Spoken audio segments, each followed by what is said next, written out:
गरिमाणं शिशोर्वोढुं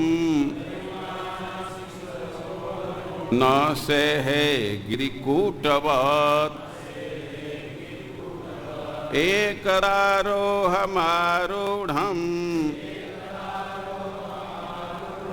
लालयन्ति सुतं सती गरिमाणं शिशोर्वोढुं न सेहे गिरिकूटवत् एकदारोहमारूढं लालयन्ति सुतं सती गरिमाणं शिशोर्वोढुं न सेहे गिरिकूटवत्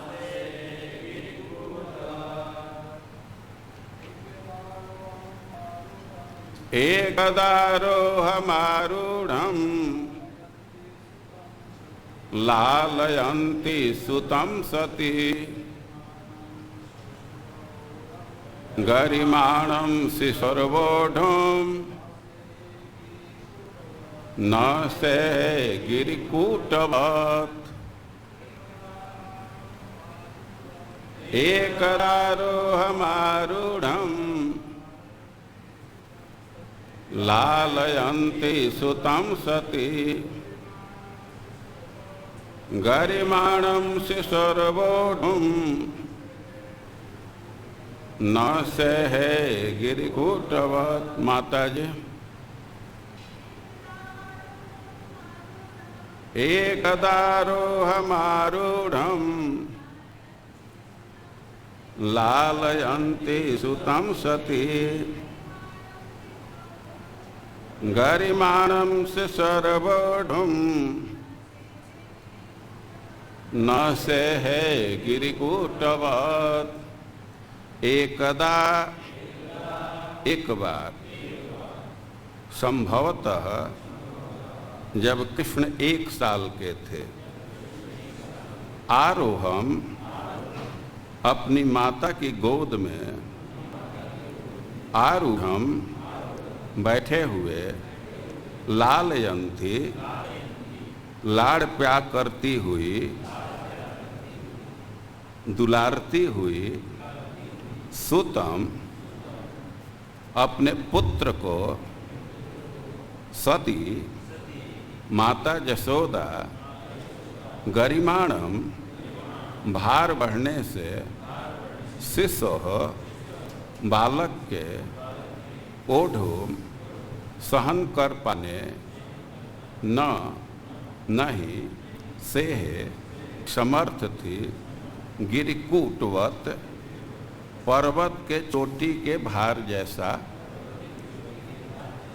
लगने वाला। अनुवाद और तात्पर्य श्रील प्रभुपाद के द्वारा। अनुवाद।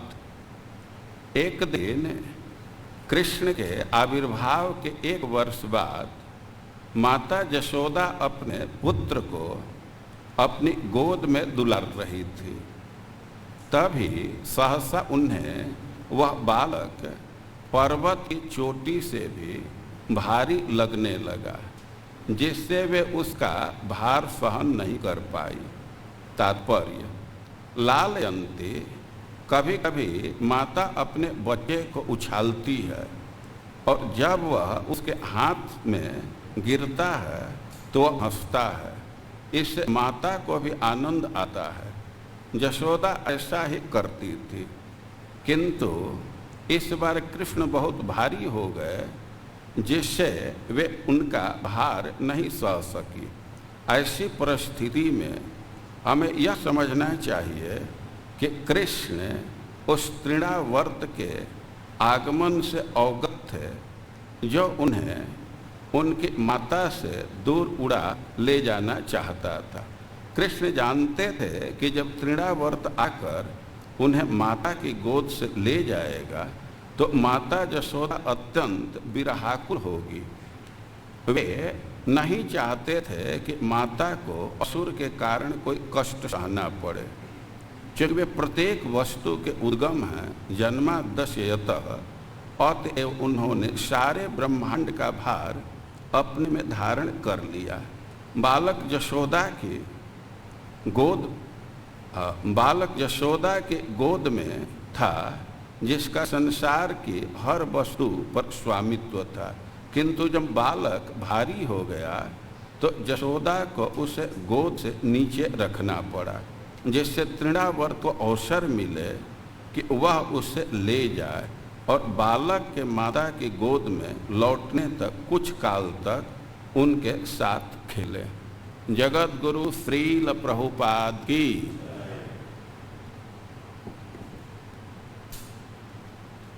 हम लोग आज भगवान के एक विशेष लीला पर विचार करेंगे, श्रवण करेंगे। एक दैत्य था, उसका नाम था तृणावर्त, और भगवान उसका उद्धार किया। बहुत ही रोचक लीला है और बहुत महत्वपूर्ण भी इस अर्थ में, जैसा आप 2-3 दिन पहले सुन रहे थे, परम पूज्य गोपाल कृष्ण महाराज बतला रहे थे कि अब जब हम असुर के वध की लीला का श्रवण करते हैं तो हमारे अंदर का आसुरी भाव समाप्त होता है।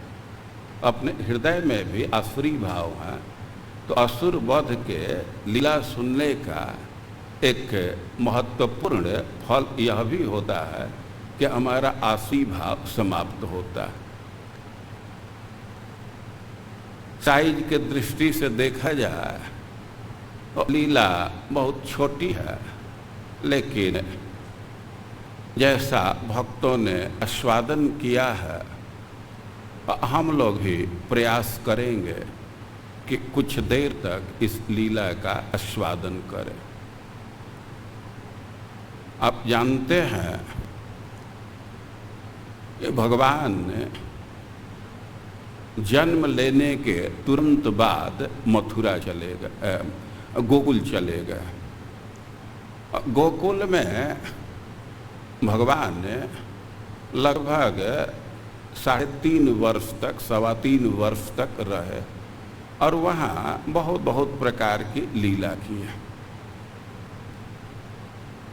गोकुल में जाने के बाद ही अभी 6 दिन व्यतीत हुआ था और भगवान पूतना का वध किया। पूतना के उद्धार के लीला को सुन करके परीक्षित महाराज सुखदेव गोस्वामी से प्रार्थना किए कि और भी भगवान के बाल लीला का श्रवण कराइए। तो का चरित मद्भुतम, भगवान यद्यपि बालक हैं लेकिन उनके लीला विचित्र है, परम अद्भुत है। परीक्षित महाराज के लालसा को देख करके सुखदेव गोस्वामी कथा प्रारंभ किए।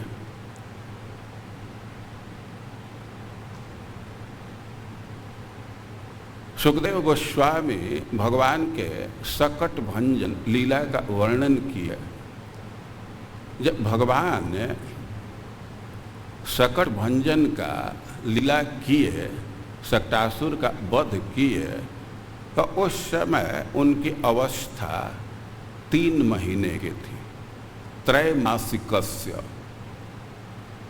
और उस कथा का वर्णन करने में सुखदेव गोस्वामी को इतना आनंद आया और उनका चित्त इतना अभिनिविष्ट हो गया कि इसी तरह की लीला वे कहने लगे। खास करके अब असुर मर्दन की लीला कह रहे हैं तो तृणावर्त के मर्दन का, उसके उद्धार के लीला से सुखदेव गोस्वामी इतने आकृष्ट हो गए कि बीच के लीला को छोड़ करके और तृणावर्त उद्धार की लीला कहने लगे। क्योंकि इसके पहले भगवान शकट भंजन के, सुखदेव गोस्वामी शकट भंजन की लीला को कहे हैं, और उस समय भगवान की अवस्था 3 महीने की थी। और जब तृणावर्त का उद्धार किए, और उस समय भगवान की अवस्था 1 साल की। तो इस बीच के भी बहुत सारे लीलाएं हैं, जैसे नामकरण के विषय में है, यह भगवान घुटने के बल चलते थे, लेकिन तृणावर्त उद्धार की लीला इतना आकर्षक है कि सुखदेव गोस्वामी पहले इसी का वर्णन करने लगे, और इसके पहले के लीलाओं को बाद में वर्णन किया। तो परम आकर्षक लीला है। तो प्रारंभ कर रहे हैं कि एकदा रोहमारूढ़म लालयन्ति सुतम सती। एकदा, एक दिन की बात है, एक दिन। और एकदा कह करके कह रहे हैं कि रोहम आरूढ़म सुतम लालयन्ति। गोद में श्री कृष्ण है और माँ यशोदा उनका लालन कर रही है, बच्चे को सहला रही है, खिला रही है। तो जैसा शब्दों का प्रयोग है, तो इससे ध्वनित होता है कि जैसे दधी मंथन के समय माँ यशोदा अकेले थी। माँ यशोदा के घर में अनेकों दासियां हैं, सैकड़ों हजारों दासियां हैं, लेकिन कर्मांतर नियुक्तासु, उनको दूसरे कार्य में लगा करके और कृष्ण का लालन वह स्वयं कर रही है। यद्यपि अनेक दासियों को इच्छा होती है कि हमें भी कृष्ण के लालन का अवसर मिले। ब्रज के जो भी मातृभाव वाली गोपियां हैं, तो उनकी इच्छा रहती है कि हम भी कृष्ण को अपने गोद में उठाएं, हम भी उनको सहलाएं। अरे स्त्रियों की बात तो दूर है, जो ब्रज की गायें हैं वे भी वात्सल्य भाव से युक्त हैं, तो वे भी कृष्ण का स्पर्श चाहती हैं, दूध पिलाना चाहती हैं। और भगवान इतने कृपालु हैं कि एक एक व्यक्ति के मनोभाव को समझते। भगवान को कृतज्ञ कहा गया। भगवान की सेवा करने का कोई हृदय में संकल्प करता है, मन में संकल्प करता है, तो भगवान उसका भी प्रत्युत्तर देते हैं। और दूसरों स्त्रियों के हृदय में वात्सल्य है, गायों के हृदय में वात्सल्य है, तो भगवान उसका भी अवसर दिए। ब्रह्म विमोहन लीला के पीछे मुख्य रहस्य यही है कि भगवान अन्य स्त्रियों को, गायों को वात्सल्य सुख का आस्वादन कराए। 1 साल तक सब स्त्रियां कृष्ण को ही अपना पुत्र मानती थी, पुत्र जैसा व्यवहार करती थी। सब गायों के बछड़ा बने। और जो हो यहाँ जो वर्णन करें सुखदेव गोस्वामी, तो माँ यशोदा अकेले है। एकदा आरोहम आरूढ़म, गोद में श्री कृष्ण है और लालयन्ति सुतम सती, अपना पुत्र है, बहुत स्नेह के साथ उसका लालन कर रही। माँ यशोदा के लिए सब दे रहे सती। सती का अर्थ है कि पुत्र के देखभाल में, उसके पालन पोषण में वो अतिशय दक्ष है। कोई कोई स्त्री हैं कि पुत्र को जन्म दे देती हैं, लेकिन पुत्र का पालन पोषण कैसे किया जाएगा तो उनको इसका बहुत ज्ञान नहीं होता। कितनी स्त्रियां तो पुत्र को जन्म दे दी हैं, लेकिन अब लालन पालन तो उसके पुत्र का नानी करती है या दादी करती है। लेकिन माँ यशोदा के लिए कह रहे हैं कि सती वो परम अभिज्ञ है, वह पुत्र के मनोभाव को समझती है और उसके अनुसार विविध प्रकार के चेष्टा कर रही है। वास्तव में किसी स्त्री के लिए वो सबसे सुखद क्षण होता है जब अपने पुत्र को वह गोद में धारण करती है। और माँ यशोदा कृष्ण को अपने गोद में ली है और उसका लालन कर रही। लालन करने का अर्थ है कि उसको बार बार चूम रही है। कृष्ण के मुख पर घुंघराले बाल थोड़ा लटक गए हैं, ललाट तक या आँख तक बाल आ गए हैं, तो माँ यशोदा उसको ठीक स्थान पर करती है, उसको वहाँ से हटा करके उचित स्थान पर ले जाती है और बार बार उसका गाल चूम रही है, कृष्ण का गाल चूम रही है। कभी कभी कृष्ण के हाथ को ऊपर उठा रही है, कभी कभी सहला रही है। और माँ यशोदा के इस व्यवहार को देख करके दूसरे प्राणी भी वहाँ इकट्ठे हो गए। खास करके जो गायें थी, तो इस स्नेह से कृष्ण के प्रति जो यशोदा का स्नेह है और स्नेह परक व्यवहार है, तो इससे इतना आकृष्ट हो गई कि वे भी आकर के खड़ी हो गई। और आकाश में जो पक्षी हैं वे भी देख रहे हैं, उनको भी आनंद आ रहा है। आप भक्ति के विषय में सुन चुके हैं कि प्रीणनम सर्व जगता, सारे संसार को प्रसन्नता होती है। और जो ब्रज के तो पशु पक्षी सब वात्सल्य रस से भक्ति से युक्त है, तो आकाश से पक्षी भी वही मंडरा रहे हैं और माँ यशोदा के लालन पालन को देख रहे हैं, कृष्ण के मुख का दर्शन कर रहे हैं।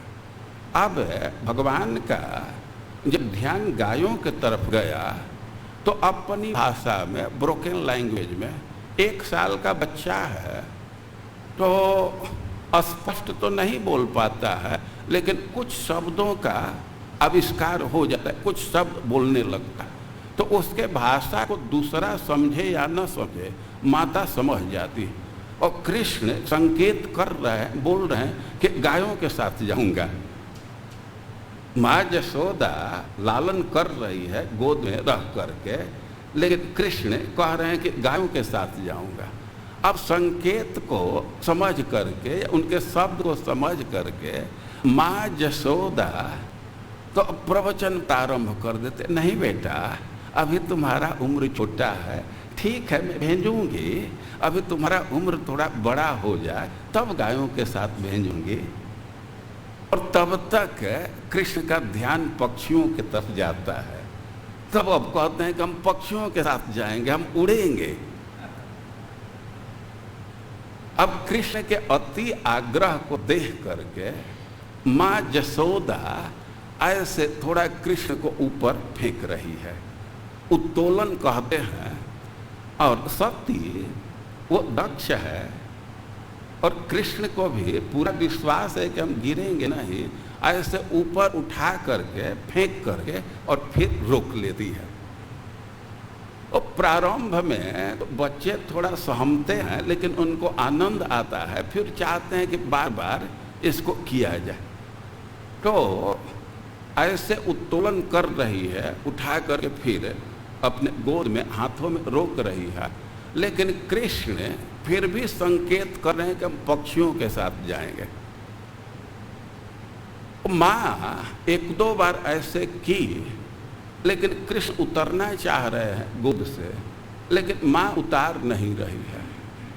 ऐसे कृष्ण की इच्छा देख करके ऊपर फेंक रही है, लेकिन 1-2 बार ऐसे ऊपर उत्तोलन की, हाथ पकड़ करके ऊपर की, और तब तक गरिमाणम शिशोर वोढुम न से है गिरी कूटवत।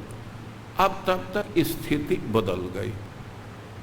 अभी थोड़े देर पहले एकदम सामान्य रूप से माता कृष्ण को ऊपर फेंक रही है, रोक रही है, लेकिन थोड़े देर के बाद गरिमाणम शिशोर वोढुम न से के गिरिकूटवत। अब ऐसी स्थिति आ गई कि माँ बच्चे के भार को सह ही नहीं सकती। सहसा बहुत भारी परिवर्तन हो गया, बहुत भारी परिवर्तन। गरिमाणम, कृष्ण भारी हो गए। अरे कितना भारी हो गए, गिरिकूटवत, जैसे किसी पर्वत का कोई शिखर भारी हो वैसे भारी हो गए। या गिरिकूटवत का अर्थ है जैसे पर्वत का ढेरी हो।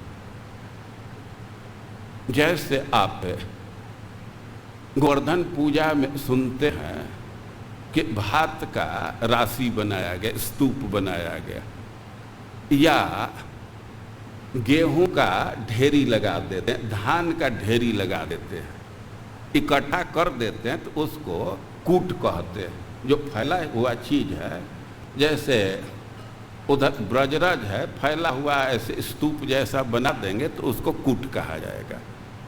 तो भार के विषय में कह रहे हैं कि गिरिकूटवत, ऐसा लग रहा था कि कोई एक पर्वत इकट्ठा कर दिए गए, इतना भारी कृष्ण हो गए।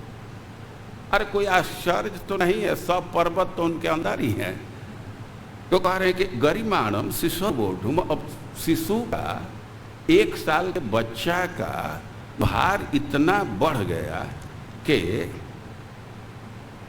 बोधुम न से है, अब अपने गोद में रख ही नहीं सकती थी, अब उसके इच्छा के ऊपर नहीं रह गया।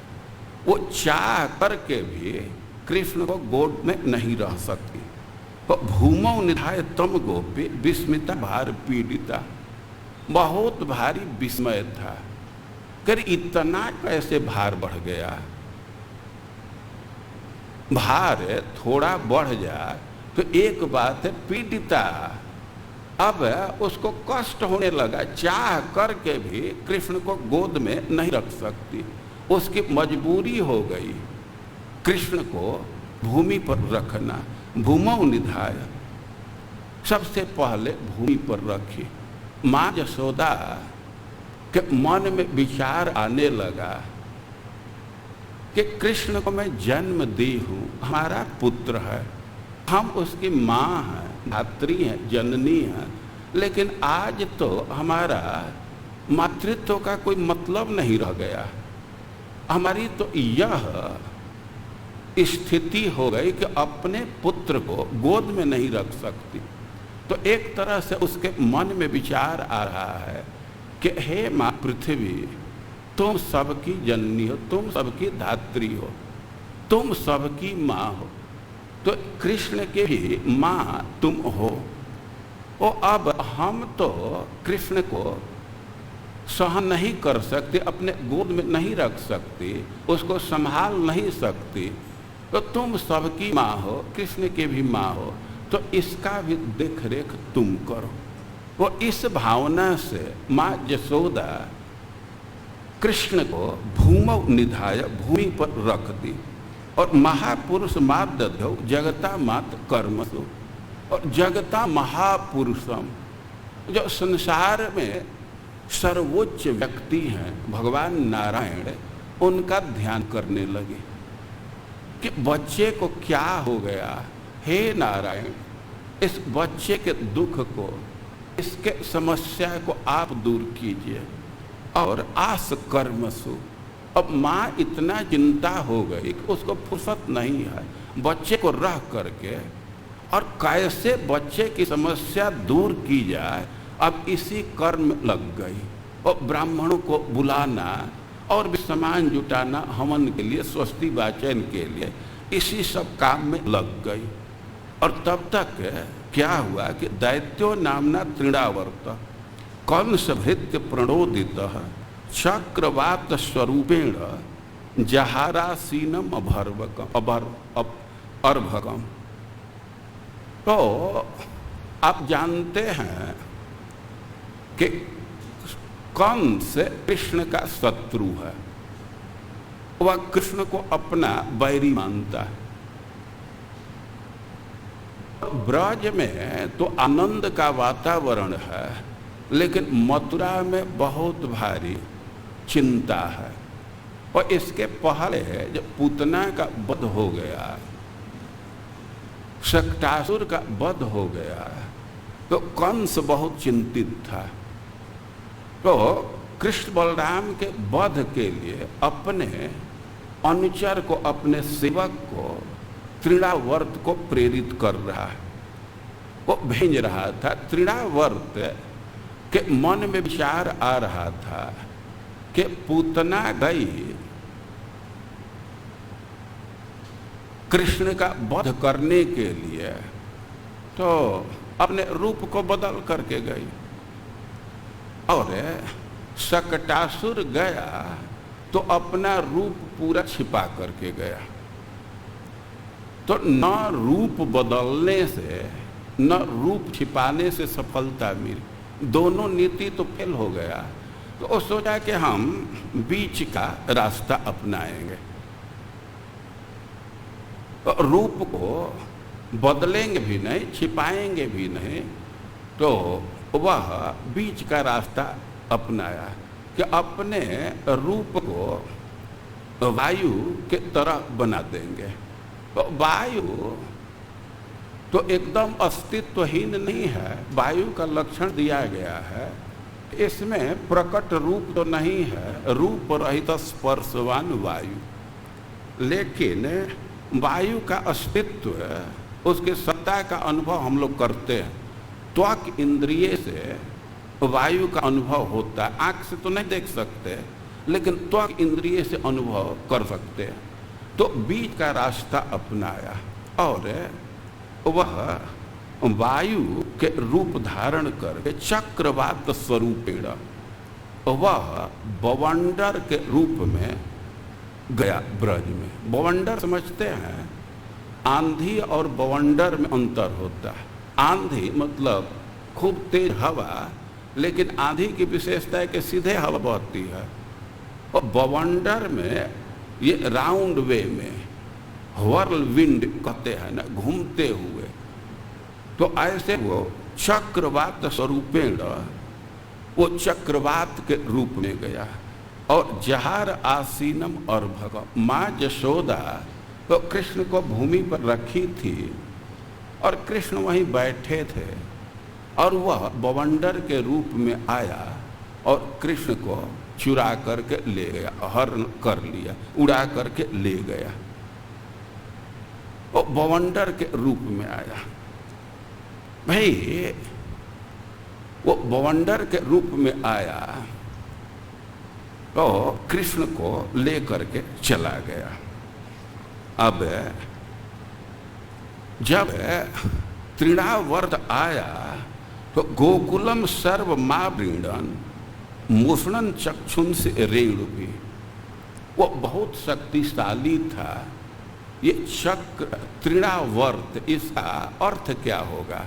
तृणावर्त तो एक तो अर्थ होगा कि जब बवंडर चलता है तो घास भी उड़ते हैं, तो जो तृण का अवर्त है, अवर्त समझ रहे हैं, गोलाई में जो उड़ता है, तो उसको तृणावर्त कहेंगे। या दूसरा अर्थ होगा कि जो पूरे संसार को तृण जैसा आवर्तित कर दे, तृण जैसा, घास जैसा पेर दे, घास जैसा उड़ा दे, तो उसको कहा जाएगा तृणावर्त। तो बहुत शक्तिशाली था।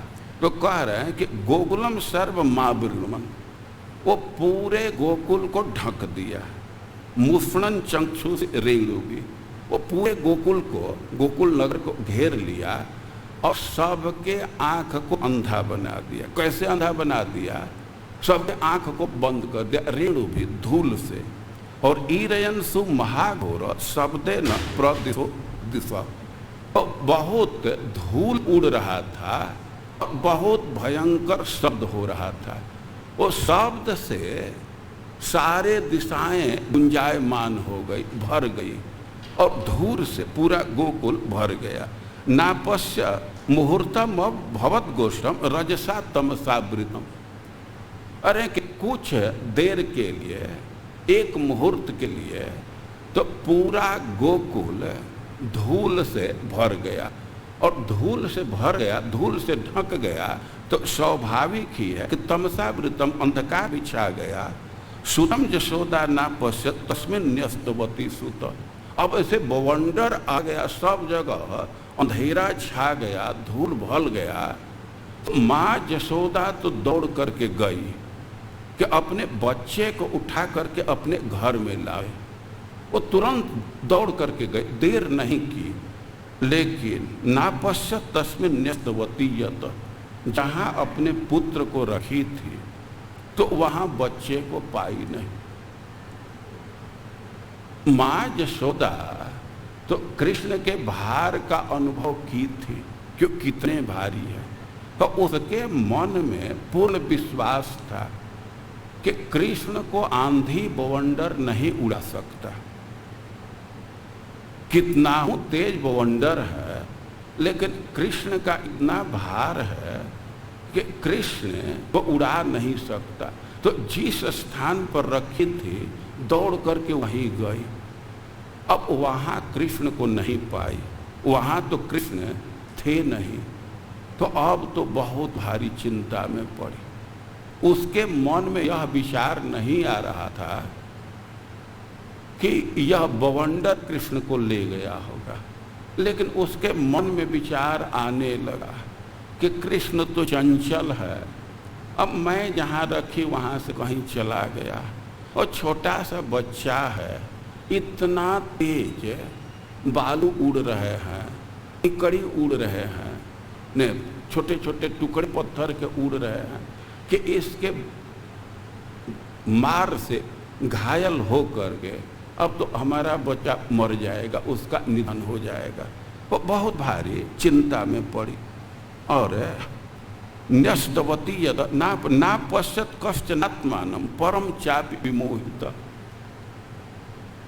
अब इतना धूल भर गया, अंधेरा छा गया गोकुल में कि किसी को कुछ भी दिख नहीं रहा था, कुछ भी नहीं दिख रहा था।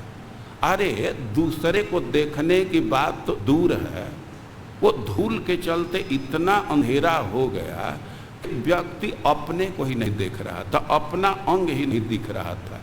वो अपना हाथ नहीं दिख रहा है, दूसरे को क्या देखेगा। तृणावर्त निशिष्टा भी शर्करा भी रूपद्रुत।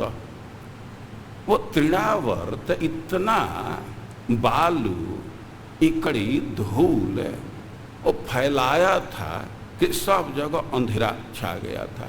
और विमोहित, वो सबकी बुद्धि अब समाप्त हो गई, मोहित हो गई।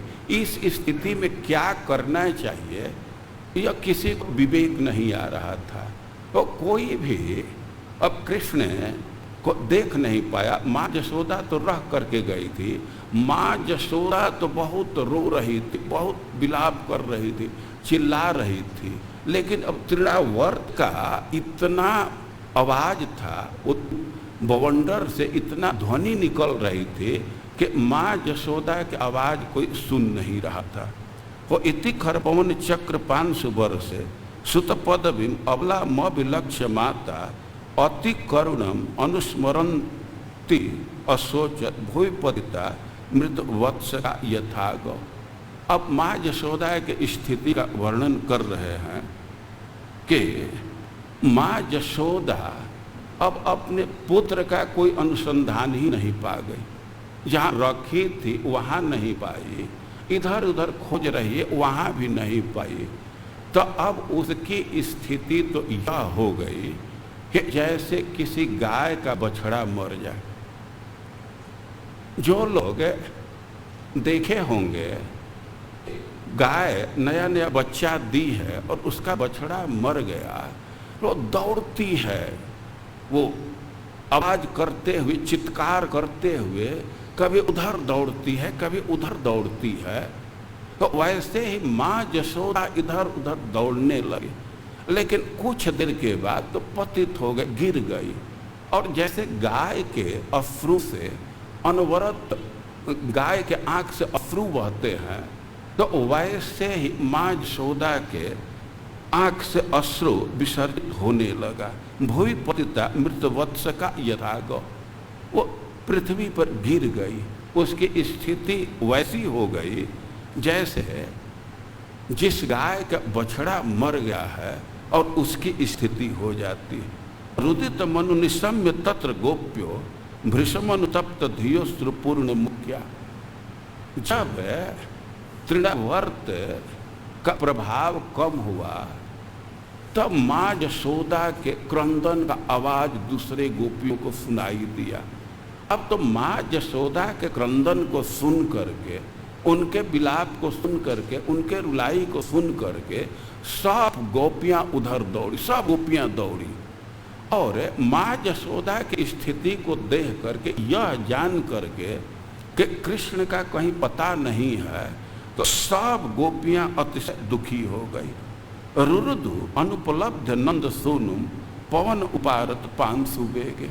अब कृष्ण को न प्राप्त करके सब गोपियां रोने लगी।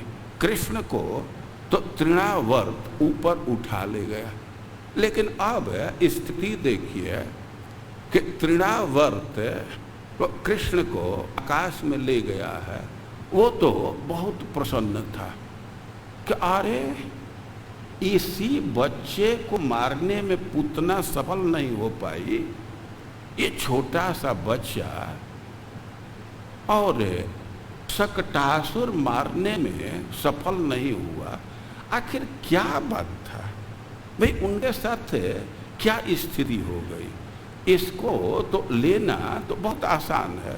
वो बहुत प्रसन्न था और मन ही मन योजना कर रहा था कि इसको इधर नहीं मारना, इसको सीधे मथुरा ले चलेंगे और कंस के यहाँ प्रस्तुत करेंगे। तो वह तो बहुत आनंद अनुभव कर रहा था। लेकिन अब कृष्ण तो ब्रज के स्त्रियों के विलाप को सुने, उनके क्रंदन को सुने।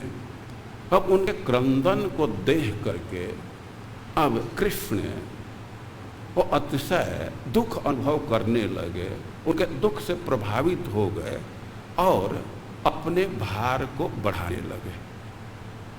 अपने भार को वे बढ़ा दिए।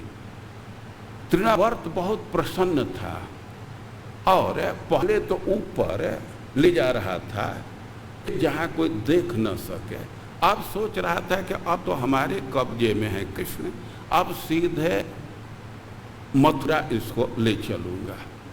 तो वह बहुत प्रसन्न था और ब्रज की स्त्रियां बहुत दुखी थी। लेकिन भगवान ब्रज के स्त्रियों के दुख को देख करके अब तुरंत गेर बदले और यह भी देख रहे थे कि मथुरा के तरफ जा रहा है, तो तुरंत वे अपना भार बढ़ाए। और भगवान तो छोटे बच्चे हैं, वियत विपद, वो तो आकाश में है, तो पक्षी का स्थान है। तो छोटे बच्चे तो स्वाभाविक ही दोनों हाथ से तृणावर्त के गर्दन को पकड़े हैं। तो ऐसे भक्तों ने उत्प्रेक्षा किया है, चित्रण किया है कि भगवान तो लटक रहे थे, तो नील मणि नीलम के पदक के समान शोभित हो रहे थे। नील वर्ण के हैं तो वैदुर्य मणि के शील्ड के समान शोभित हो रहे थे। उनका पैर लटक रहा था, लेकिन वे पैर से कंट्रोल भी कर रहे थे। हाथ से तो गर्दन पकड़े थे, अपने को संभाल रहे थे। अब ब्रज के स्त्रियों के क्रंदन को सुन करके, उनके रोदन को सुन करके भगवान संकल्प कर लिए कि अब इसका वध करना है, इसको यही गिराना है। लेकिन भगवान के मन में विचार आ रहा था कि पूतना के समान नहीं होना चाहिए। पूतना तो गिरी तो कई एक किलोमीटर का बगीचा ही नष्ट हो गया है कि ना, ऐसा अवसर नहीं आने देना। और भगवान के मन में विचार आ रहा था कि इतना विशाल दैत्य है, अब कहीं गांव पर गिरा तो गांव नष्ट हो सकता है। तो पैर से वे कंट्रोल कर रहे थे। अब मथुरा के दिशा को तो डाइवर्ट कर दे कि ना, उधर नहीं जाना है।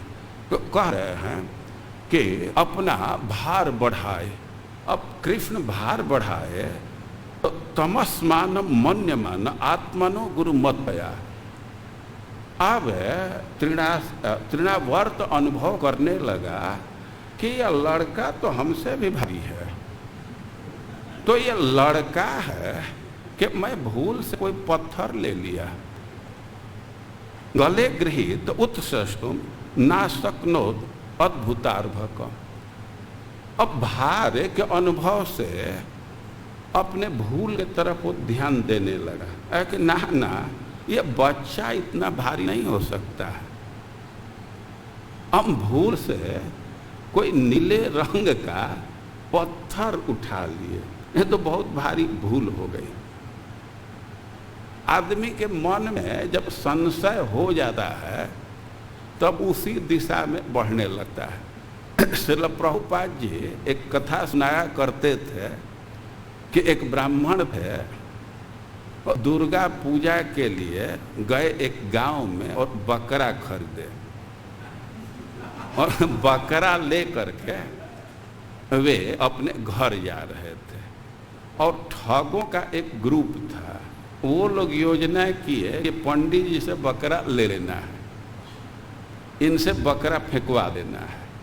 तो वे 3 ग्रुप में बंट गए। जब ही बकरा ले करके पंडित जी गांव से बाहर निकले तो एक ग्रुप कह रहा है, पंडित जी प्रणाम, आशीर्वाद दिए।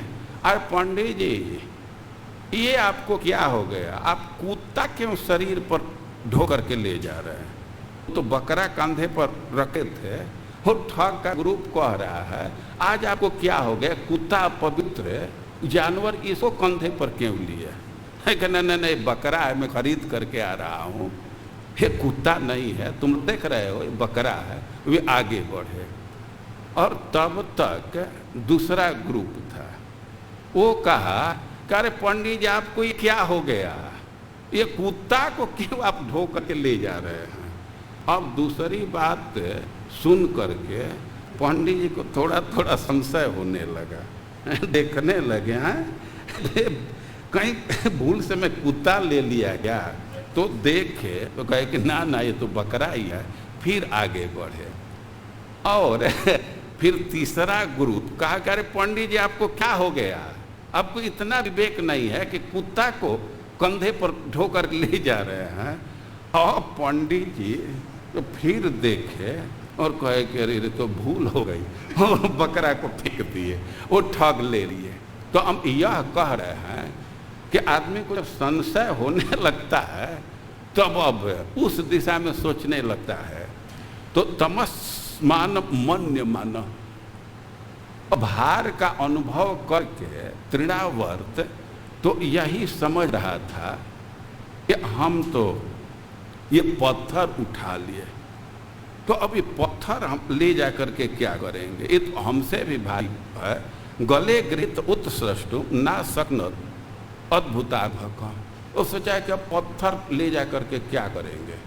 वह पहले तो एक बार टच किया कि वास्तव में पत्थर है, एक लड़का है, तो देखा कि हाथ पैर है, लेकिन ना पत्थर नहीं हो सकता। लेकिन भार इतना अधिक था कि ना कभी कभी पत्थर में भी ऐसे हाथ पैर जैसा होता है ये बच्चा नहीं है, यह तो पत्थर ही है।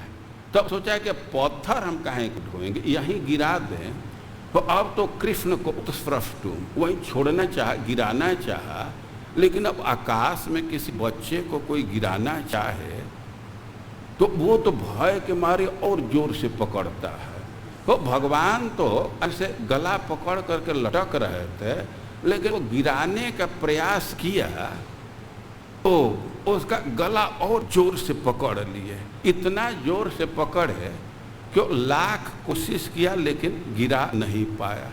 और कह रहे हैं कि गला ग्रहण निश्चेष्टो दैत्यो निर्गत लोचन। भगवान इतना जोर से उसका गला पकड़े कि उसका आंख बाहर हो गया, उसकी मृत्यु हो गई।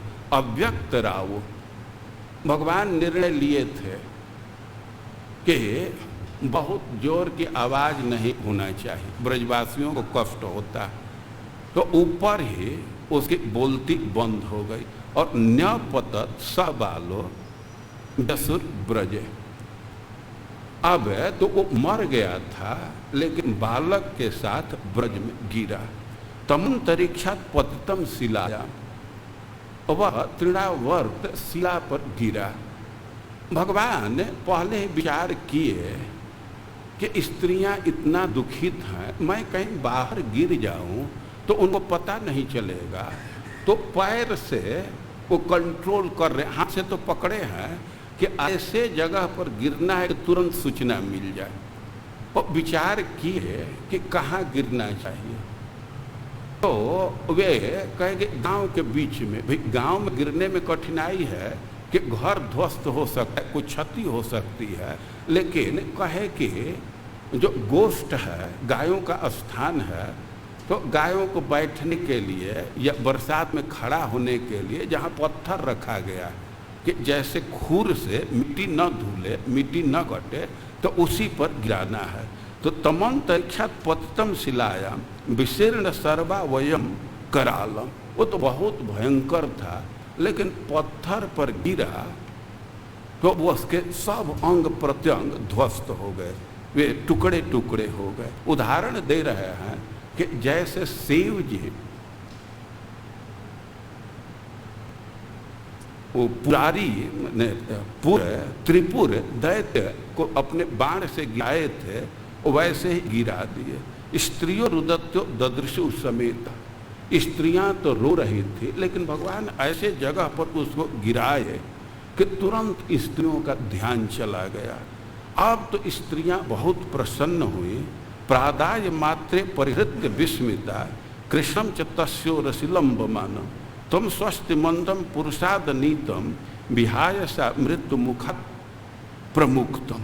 अब स्त्रियां देखी कि यहाँ कृष्ण आ गया, वो कह रही हैं, उन तो अनुभव कर रही हैं कि ये तो साक्षात मृत्यु के मुख से आ गया, ये तो मृत्यु ही अपने मुख में निगल गया था, वहाँ से ये मुक्त होकर के आ गया। और देख रहे हैं कि इस दैत्य के वे गले को पकड़े हुए हैं और कृष्ण तो वहाँ खेल रहे हैं। कृष्ण पर कोई खरोच नहीं है, कोई उनको चोट नहीं लगा। तम स्वस्थ मंतम पुरुषाद अनीतम, पुरुषाद ये मूर्तिमान राक्षस है जो सीधे मनुष्य का भक्षण करता है, उसके मुख से लौट आए और बिल्कुल ठीक है। विहाय सा ये आकाश से आ रहे हैं, एकदम मृत्यु के मुख से, बहुत प्रसन्न हुई। गोप्यश्च गोपा किलनंद मुख्या लब्ध्वा पुनः प्राप्त रतीव मुदम, उनको तो ऐसा लग रहा था कि पुनः जन्माष्टमी आ गया। जैसे जन्माष्टमी को कृष्ण का जन्म हुआ था, तो सब ब्रजवासी वैसा महसूस कर रहे हैं कि कृष्ण का तो यह दूसरा जन्म ही हो गया। और कहने लगे कि यह जो दुष्ट है, यह तो अपने पाप से मर गया। तृणावर्त तो मृत था, मर गया था, और उसके अंग भी टूट चुके थे, तो कह रहे हैं कि अपने पाप से मर गया। और साधु समत्वेन भया विमुच्यते, और यह बालक तो किसी में भेदभाव नहीं करता है, समदृष्टि रखता है, तो इसी के पुण्य से बच गया। और ऐसे वे टिप्पणी दी और तुरंत माँ जशोदा को पुत्र को प्रदान कर दी। और वे लोग मन में विचार करने लगे कि हम लोग बहुत भारी कोई शुभ कर्म किए होंगे, इष्ट किए हैं, पूर्त किए हैं, या दत्त है, इसी के पुण्य से ये बालक बच करके आ गया। वे अपने पुण्य कृत्य पर विचार कर रहे हैं और 3 चीज का उल्लेख कर रहे हैं कि हम बहुत भारी पूर्त कर्म किए हैं, या इष्ट कर्म किए हैं, या दत्त कर्म किए हैं। कोई कुआं खुदवाता है, तालाब खुदवाता है, देवता का मंदिर बनवाता है, या अन्य क्षेत्र चलाता है, धर्मशाला बनाता है, तो ये सब कार्य को पूर्त कहते हैं। और यह बहुत पुण्य का कार्य है। इसको ऐसे समझ सकते हैं कि जैसे इस समय व्यक्ति कई एक तरह का इंश्योरेंस लेता है, पॉलिसी लेता है। तो जो पूर्त कर्म है जो समाज के लिए किया जाता है, उनके उपकार के लिए किया जाता है, तो इसका प्रभाव होता है कि व्यक्ति बड़े बड़े संकट से बच जाता है। तो एक तरह से संकट से बचने के लिए ये सब योजना है। तो ब्रज के व्यक्ति यही अनुभव कर रहे हैं कि हम लोग कोई पुण्य का काम किए हैं तो इसी से हम बच गए हैं। तो ऐसे कृष्ण को पा करके ब्रजवासी बहुत प्रसन्न हुए और भगवान ने आकाश में ही गला दबा करके तृणावर्त का वध कर दिया। और भगवान की बहुत मधुर लीला है। जैसा मैं पहले कहा कि साइज के दृष्टि से बहुत विस्तृत लीला नहीं है, लेकिन ये है बहुत महत्वपूर्ण। इस पर विचार करने से बहुत आनंद आता है। अब कोई एक चीज विचारणीय है। जैसे हम लोग सुने कि माँ यशोदा कृष्ण को गोद में लेकर के लालन कर रहे थे, तो कृष्ण बहुत भारी हो गए। गरिमाणम शिशोर्वोढुम, इतना भारी हो गए कि माँ यशोदा उनके भार को नहीं सह सकी। अब एक प्रश्न है कि कृष्ण क्यों इतना भारी हो गए। ये विचारणीय विषय है ना कि माँ के गोद में कृष्ण क्यों इतना भारी हो गए। तो पहली बात तो यह है, तत्व दृष्टि यह है कि भगवान को पता चल गया कि दैत्य आ रहा है, तो विचार करने लगे कि यदि माँ के गोद में मैं हूँ तो माँ के साथ उड़ा करके ले आएगा। अरे हमको कुछ करे तो एक बात है, माँ को उड़ाल कर ले जाएगा, पटकेगा, माँ को कष्ट होगा, माँ की मृत्यु हो सकती है। तो पहला कर्तव्य है कि माँ को अलग कर दिया जाए। तो माँ तो ऐसे छोड़ने वाली नहीं है, तो इतना भार बढ़ा दिए कि माँ रख दी, माँ अलग हो गई। तो माँ के सुरक्षा के लिए भगवान अपना भार बढ़ाए। या अब दूसरे दृष्टि से विचार करें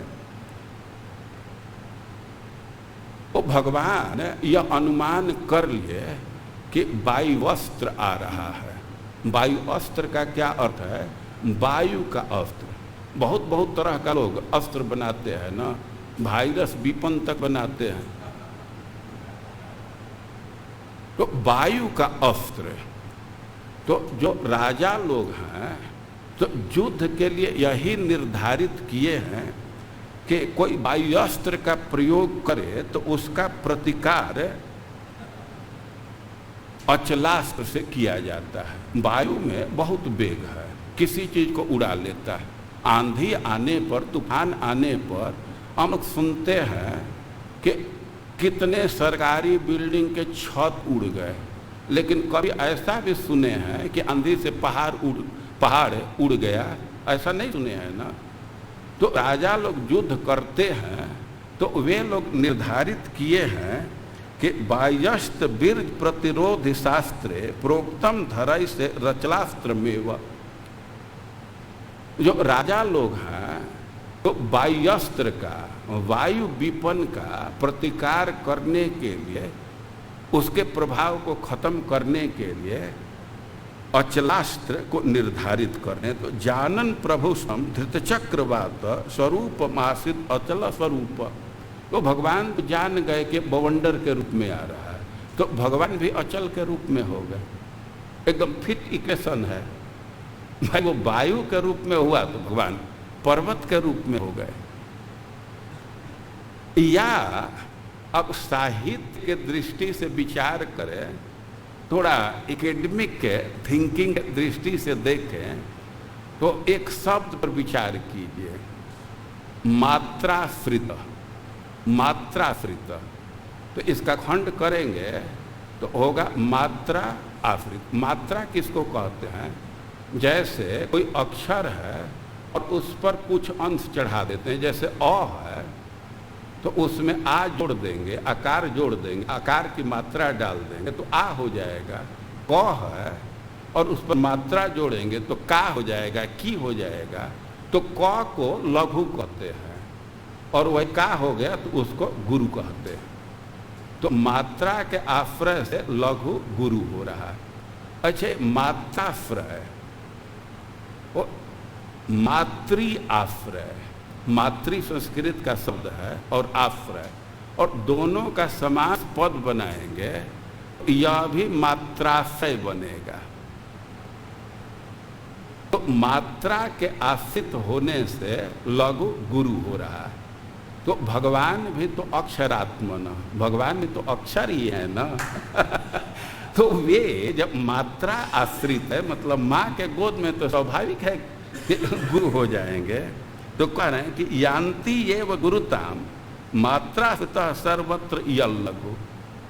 कोई भी लघु वर्ण है और मात्रा का आश्रय होगा तो गुरु हो जाएगा।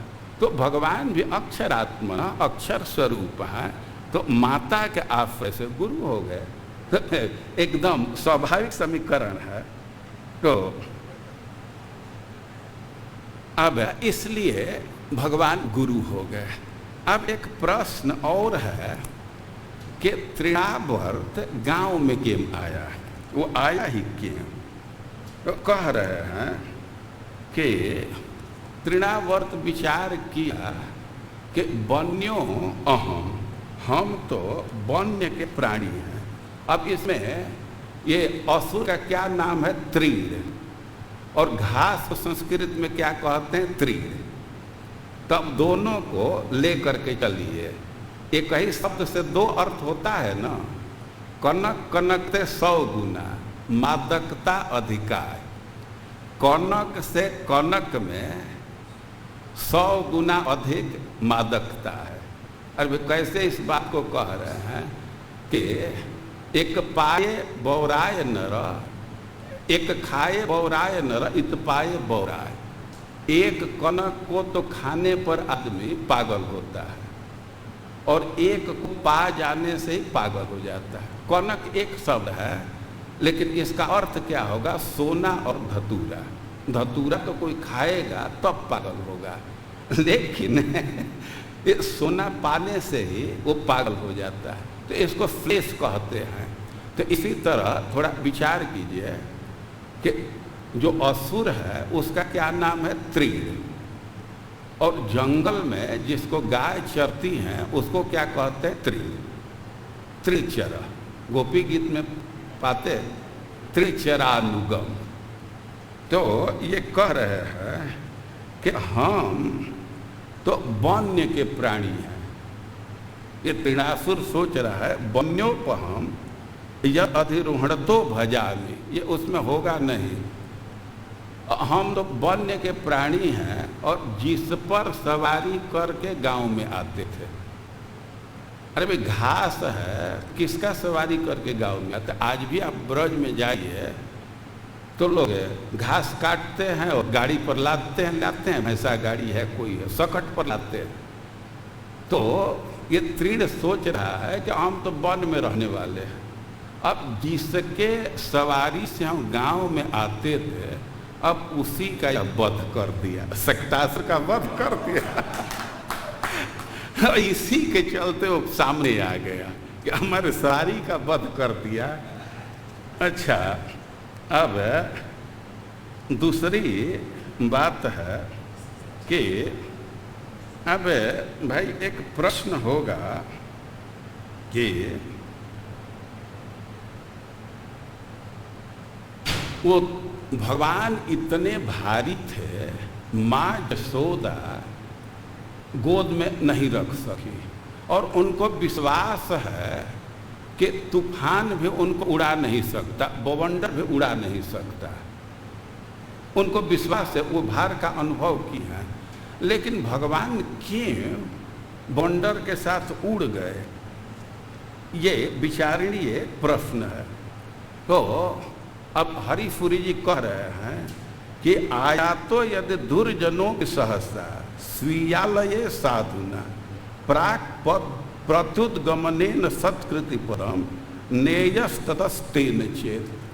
कह रहे हैं कि कोई दुष्ट व्यक्ति भी अपने घर में आ जाए, अचानक कोई दुष्ट व्यक्ति भी अपने घर पर आ जाए, तो साधु व्यक्ति का यही कर्तव्य होता है कि पहले खड़ा होकर के उठ करके उसका सत्कार करे। यही कर्तव्य। सहसा कोई दुश्मन भी आ जाए अपने घर पर तो खड़ा होकर के उसका सत्कार करना चाहिए, और कदाचित फिर भी वो दुष्टता करता है तो उसको मार देने में कोई दोष नहीं है। तो मानो भगवान इसी सिद्धांत का डेमोस्ट्रेशन कर रहे हैं। वो तृणावर्त आया तो वे तुरंत हल्का होकर के ऊपर हो गए, उठ गए। ये तो बहुत भारी थे, लेकिन शत्रु भी गोकुल में आया है ना उनके घर में आया है तो खड़ा हो गए। अरे उसके साथ बहुत उठ करके गए, लेकिन अब वो विचार करने लगा कि इसको मथुरा ले चलना है, वहाँ मारना, अपने दुष्टता नहीं छोड़ रहा है, तो भगवान उसको मार दिए। तो मानो भगवान सिद्धांत की स्थापना करना चाह रहे कि कोई दुष्ट व्यक्ति भी अपने घर आवे, सहसा आ जाए तो खड़ा होकर के उसका सत्कार करना चाहिए, लेकिन पुनः वह दुष्टता करता है तो उसको मार देने में कोई दोष नहीं है। समझ रहे हैं ना? भगवान इसी सिद्धांत को स्थापित कर रहे हैं। और अब एक प्रश्न है कि बवंडर के रूप में आया तो वो बालू का व्यवचार क्यों किया, इकड़ा का व्यवचार क्यों किया? आप माँ यशोदा के मनोभाव को सुने कि खोज रही है बच्चे को, लेकिन उसको विश्वास है कि इसको ये तूफान, ये बवंडर उड़ा नहीं सकता, लेकिन उसको दुख है कि इतना पत्थर मार रहा है, इकड़े छोटे छोटे पत्थर, सरकरा उसको कहते हैं। तो एक प्रश्न है, तृणावर्त सरकरा का, इकड़ी का, मतलब छोटे छोटे पत्थर का प्रहार क्यों कर रहा है?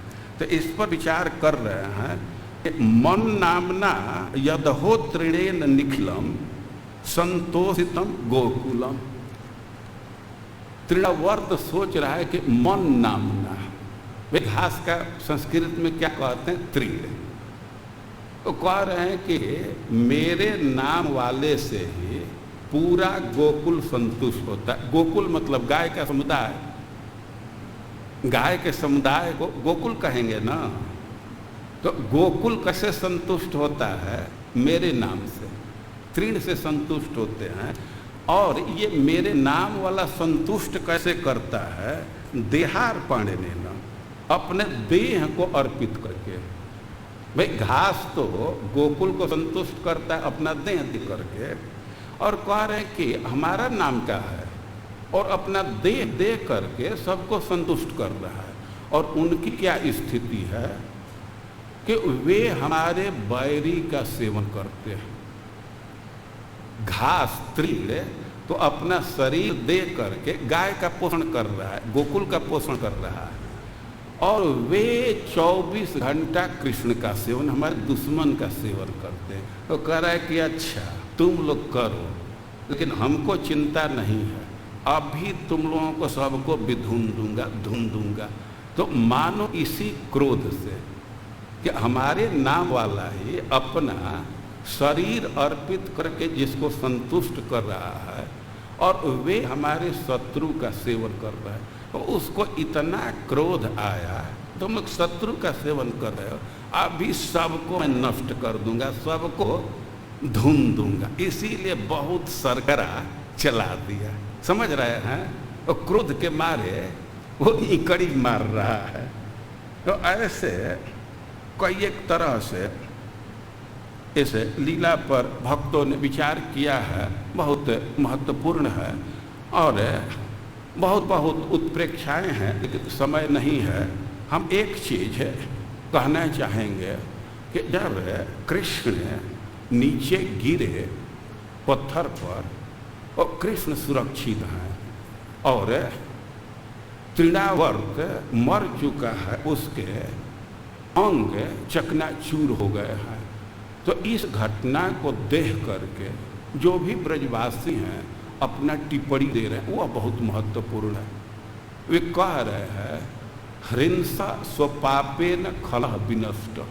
अरे दोनों एक साथ गिरे, लेकिन यह जो बच्चे को मारना चाहता था, जिसमें हिंसा की वृत्ति है, स्वभाव से दुष्ट है, खलह अपने पाप से नष्ट हो गया। दोनों गिरे हैं पत्थर पर, लेकिन परिणाम में अंतर है ना। तो परिणाम में अंतर का कारक क्या है? ब्रज की स्त्रियां अपना कमेंट लिख रही हैं कि यह दुष्ट हिंसा की प्रवृत्ति वाला अपने पाप से नष्ट हो गया और साधु समत्वेन भयात् विमुच्यते। और यह तो बालक है, किसी से बैर नहीं रखता है, तो इसी के चलते बच गया। और सिद्धांत आ रहा है कि जो व्यक्ति दूसरे को कष्ट देता है, देने की योजना करता है, तो उस कष्ट को उसी को भोगना पड़ता है।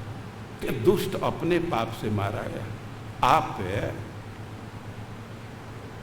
ध्रुव महाराज की कथा जानते हैं। अब समय नहीं है कथा को प्रस्तुत करने के लिए, लेकिन जब ध्रुव का अपमान हुआ तो पिता को छोड़ करके अपने माँ के पास आए। माँ को पहले से ही घटना की जानकारी मिल चुकी थी, पहले से ही पूरा नितांत वो सुन चुकी थी। तो वो तो बहुत विलाप कर रही थी, बहुत रो रही थी, इतना रो रही थी कि उसके ही सांस से उसके मुख झुलस गए थे। लेकिन जब ध्रुव आए तो उसको गोद में उठा ली और प्रथम वाक्य बोल रही है, माँ मंगलम तात परे सुमंस्था। हे बेटा, दूसरे का अमंगल मत सोचना। सुनती को अपने पुत्र से स्नेह है, वो चाह रही है कि इसका कोई अमंगल ना हो, इसका अहित ना हो, और संभावना है कि इसका अपमान हुआ है तो कुछ योजना कर सकता है दूसरे को कष्ट देने के लिए जो अपमान किया।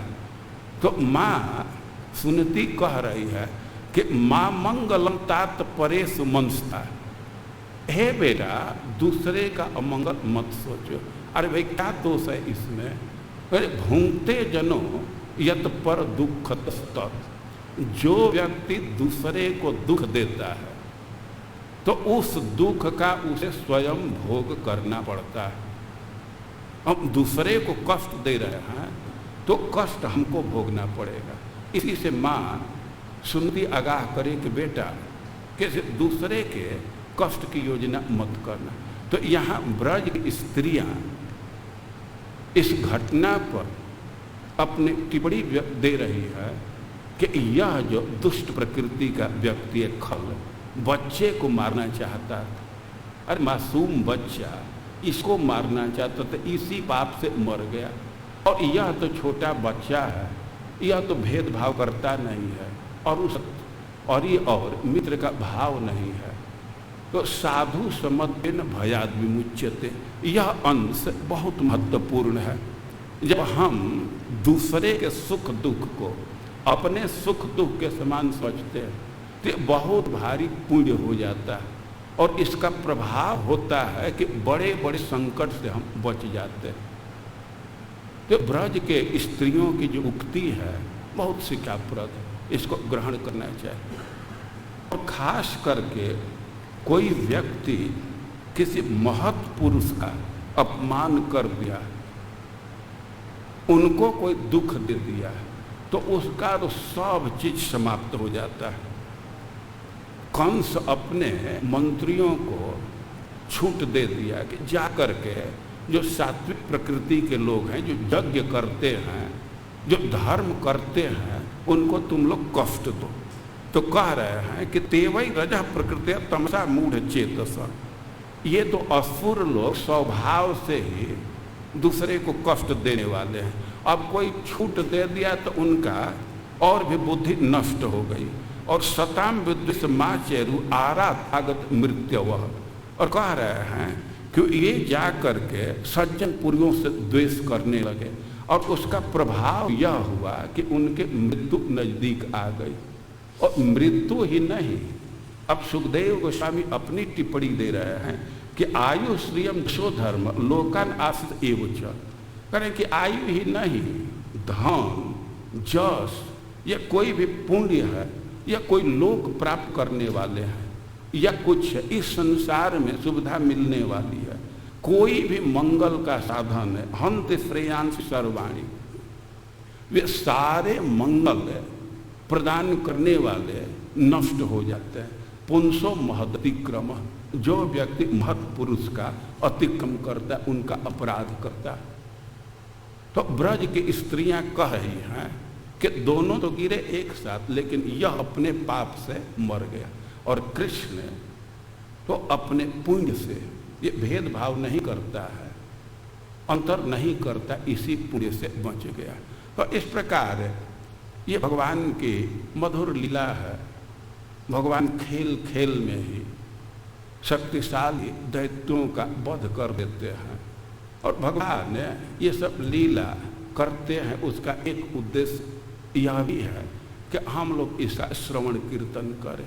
इसी से भगवान के चरणों में प्रेम में वृद्धि होती है, उनके प्रति आसक्ति बढ़ती है।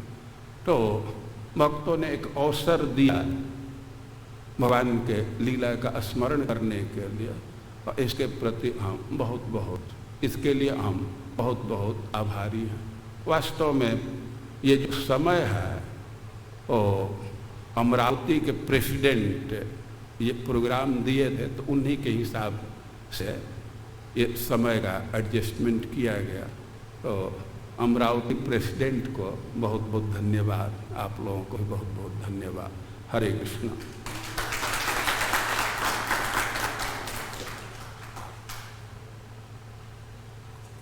अरे कुछ इसको लाओगे तब न सुनाई देगा।